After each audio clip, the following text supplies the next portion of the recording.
오늘의 말씀 본문은 마가복음 10장 35절에서 45절입니다. 세베대의 두 아들인 야고보와 요한이 예수님께 와서 말했습니다. 선생님, 우리의 소원을 들어주시기 원합니다. 예수님께서 물으셨습니다. 너희가 내게 무엇을 원하느냐? 그들이 대답했습니다. 저희가 주의 영광스러운 나라에서 선생님의 오른쪽과 왼쪽에 앉게 허락해 주십시오. 예수님께서 대답하셨습니다. 너희가 요구하는 것이 무엇인지를 알지 못하는구나. 너희는 내가 마시는 잔을 마실 수 있느냐? 그리고 내가 받는 세례를 받을 수 있느냐? 그들이 대답했습니다. 예, 우리는 할 수 있습니다. 예수님께서 그들에게 말씀하셨습니다. 내가 마시는 잔을 너희가 마시며 내가 받는 세례를 너희가 받을 것이다. 그러나 내 오른쪽이나 왼쪽에 앉는 것은 내가 허락하는 것이 아니다. 이 자리들은 정해놓은 사람에게 돌아갈 것이다.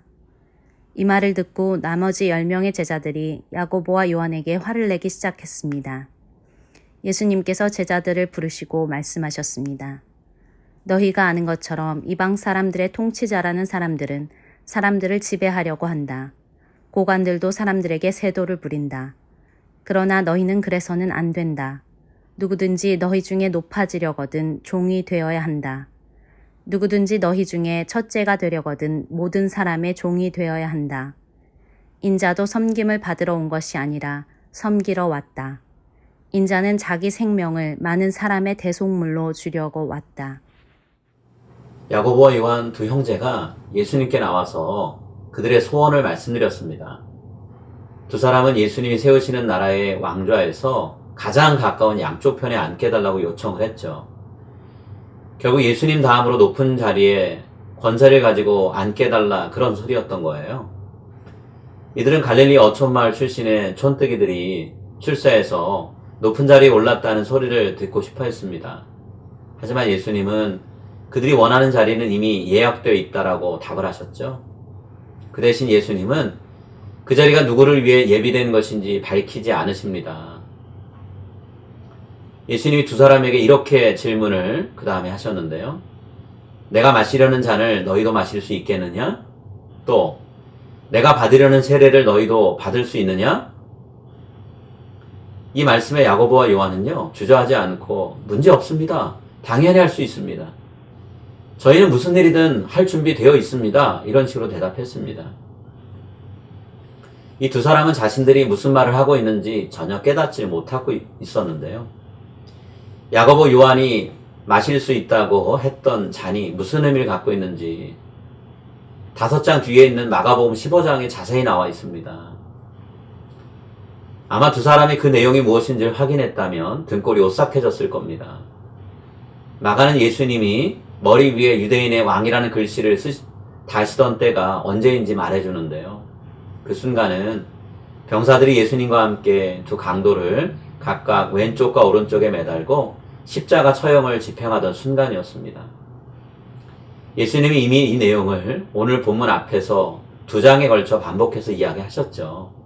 하지만 야고보 요한은 여전히 그 말씀의 의미가 무엇인지 이해하지 못하고 있습니다.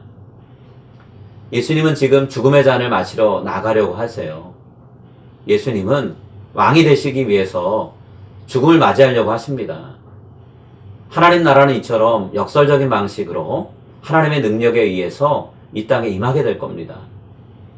이 세상이 정의하는 힘이 아니라 하나님에 의해서 새롭게 정의된 힘과 권력에 의해 전혀 새로운 나라가 이 땅에 세워질 것이라는 말이죠. 그런데 가이사랴 빌립보에서 베드로가 그러했던 것처럼 야고보 요한도 여전히 하나님의 생각을 따라서 생각하지 않았고요. 인간의 생각으로 하나님의 나라를 상상하고 그리고 있었습니다. 하나님 나라에서는 이 세상의 기준으로 바라보던 모든 것들이 뒤바뀌고 말 거예요. 그 사실을 제자들에게 알려주기 위해 예수님이 이렇게 말씀을 하십니다. 너희 중에 누구라도 크게 되고 싶으면 너희의 종이 되어야 한다.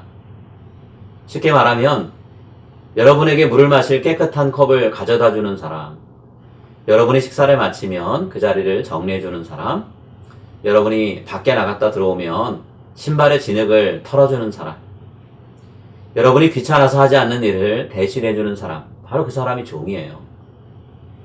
그런데 예수님이 여기서 한 걸음 더 나아가 말씀하시죠. 으뜸이 되고 싶다면 모든 사람의 노예가 되어야 한다. 여러분, 노예는 종보다도 더 비천한 신분입니다. 노예에게는 아무런 권리도요, 인간으로서의 존엄성도 없어요. 우리가 부러워하거나 존경할 만한 것이 하나도 없는 존재가 노예입니다. 사람들은 노예를 하찮은 존재로 여기면서 경멸하죠. 그런데 예수님은 자신이 직접 그런 모습으로 살아가실 것이다 라고 말씀을 하고 계십니다.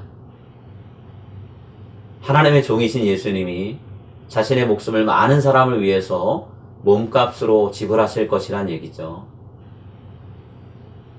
하나님의 종이 우리의 허물 때문에 찔리고 우리의 죄악 때문에 상하며 우리를 회복시키기 위해서 처벌을 받으실 것이라고 오늘 본문을 말씀합니다. 예수님은 그분의 죽음을 통해서 하나님의 구원하시는 능력을 이 세상 가운데 영광스럽게 드러내려고 하세요. 그렇게 해서 하나님의 나라가 이 땅에 임하게 될 것입니다. 하나님의 나라는 지배와 약탈이 아니라 섬김과 희생을 통해 이 땅에 임하게 될 거예요. 오늘 본문에서 야고보와 요한은 그런 하나님 나라의 원리를 살아내는 것은 고사하고 파악조차 못하고 있습니다. 여러분, 어쩌면 그것이 오늘날 우리의 모습인지도 모르겠습니다. 입술로는 하나님의 나라를 외치고 있지만 정작 그 나라를 이루는 데 필요한 삶은 갖추지 못한 채 살아가는 우리의 모습 말이죠. 여러분, 하나님은 그분의 나라를 우리의 종된 삶을 통해 이루고자 하십니다. 인자는 섬김을 받으러 온 것이 아니라 섬기러 왔고 자기 목숨을 많은 사람을 위한 몸값으로 지불하기 위해 왔다라고 하신 예수님의 말씀을 되새기며 살기를 바랍니다. 저와 여러분이 섬김의 삶을 살아갈 때 하나님 나라가 이 땅에 조금씩 그 모습을 드러내기 시작할 것입니다. 예수님이 완성시키실 하나님의 나라를 세우는 일에 힘을 쏟는 저와 여러분이 될 수 있기를 간절히 소망합니다.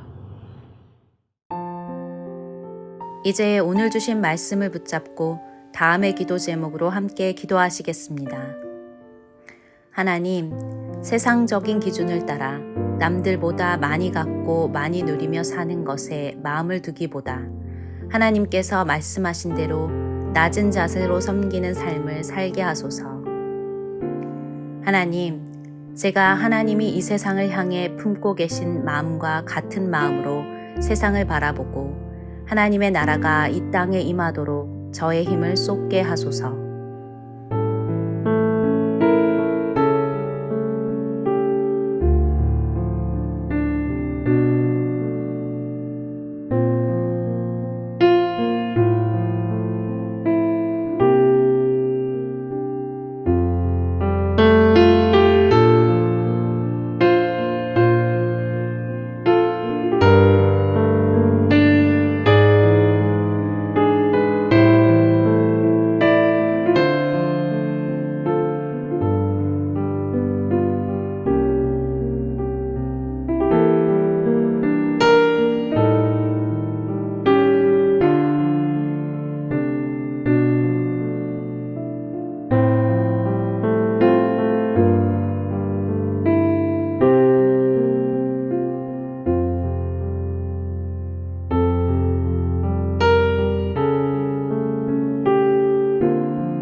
이제 오늘의 합심 기도 제목을 따라서 함께 기도하겠습니다.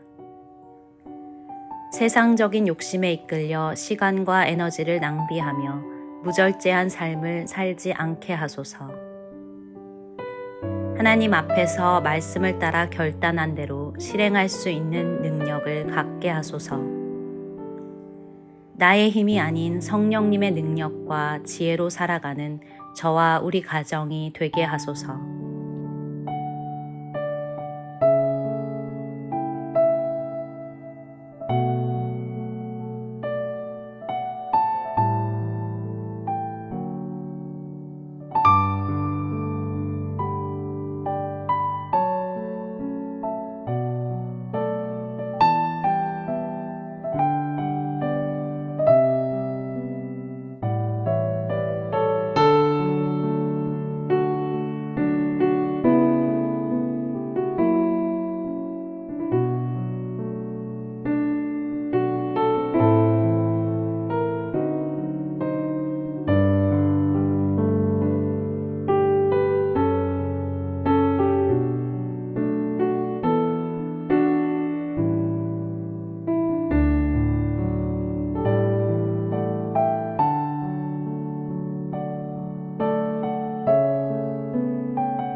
이제 다음 기도 제목을 놓고 함께 기도하겠습니다. 가정에서 예배를 드리며 답답해하는 성도님들을 위로하시고 모두 함께 모일 날을 속히 허락해 주소서. 연로하신 부모님들이 건강하게 하시고 한창 자라나는 자녀들의 건강, 학업, 미래를 지켜주소서. 불안정한 직장 생활과 사업으로 두려워하거나 염려하지 않게 하시고 하나님의 도움을 구하게 하소서.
이제 다음 기도 제목을 놓고 함께 기도하겠습니다. 교육관 건축을 위한 모든 준비와 진행 과정에 하나님이 능력의 손길로 함께 해주소서. 유아부에서 장년부에 이르는 모든 세대가 하나님의 말씀으로 인해 날마다 새로워지게 하소서. 교회를 섬기는 리더들이 성령 충만한 말씀과 기도의 사람이 되게 하소서.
이제 자신과 가정을 위한 기도 제목을 놓고 함께 기도하겠습니다.